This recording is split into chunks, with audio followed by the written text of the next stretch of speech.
Okay, so we're talking about partial fractions, and partial fractions is a good method to use to integrate.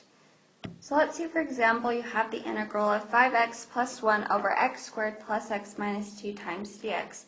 Now that would be hard to integrate just by itself, so we're going to use the method of partial fractions. So the first step to help us is to factor the bottom. So we're going to factor that x squared plus x minus 2. And so that will get us x minus 1 times x plus 2. So we're going to ignore the top for just a second and split up those fractions and place the tops with a's and b's.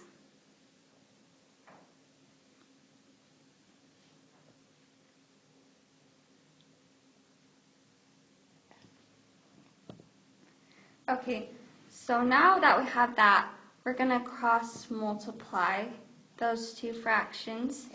So that will get us a times x plus 2 plus b times x minus 1. And now we're going to take that top, the 5x plus 1, and we're going to set it equal to that. So that's an important part to remember, is after you cross multiply, is to set it equal to the top. So now we're going to solve for a and b. And first off, we're going to solve for b by making a 0. So what would make a 0? That'd be negative 2. So plug in negative 2 for all the x's. So that will get us 0 times a plus b times negative 3, and that equals negative 9. So b equals 3.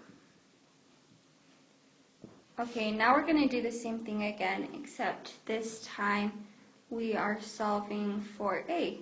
So we're going to make x equal to 1, because that will cancel out b. So now we have 3 times a plus 0 equals 6. So a equals 2.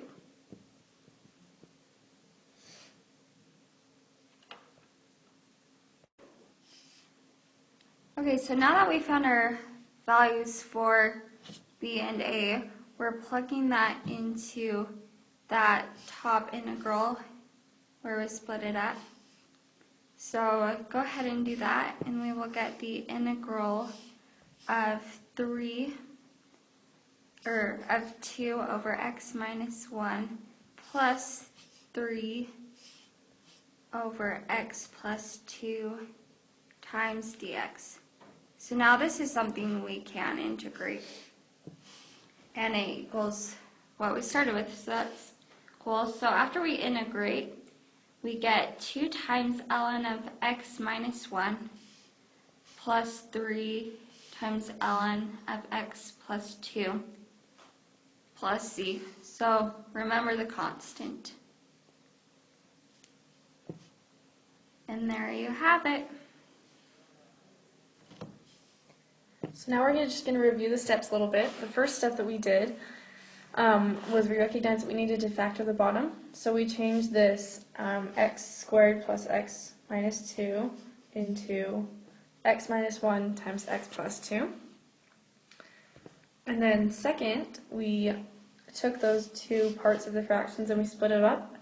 And we changed the numerator to be a plus b, because this 5x plus 1 isn't equal, you can't put the 5x plus 1 over each of them, and so you have to split that to be a and b.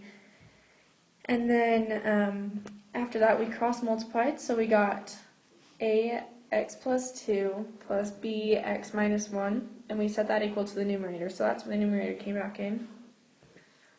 And then we solved for b by plugging negative 2 in for x, because when you plug negative 2 in, you make a multiply by 0, and then you get negative 3b equals negative 9, so b equals 3. And then we solved for a the same way, except we used 1, so we got 3a plus 0b equals 6. and 3a equals 6, and then a equals 2. And then from there we just plug the a and the b in, and we got 2 over x minus 1 plus 3 over x plus 2 dx. And that's something that we can integrate because it's just natural logs. And so the final answer is 2 times the natural log of x minus 1 plus 3 natural log of x plus 2 plus c. And the final step is to remember the c. And after that, you're done. So here's all the work again in case you want to look at it again.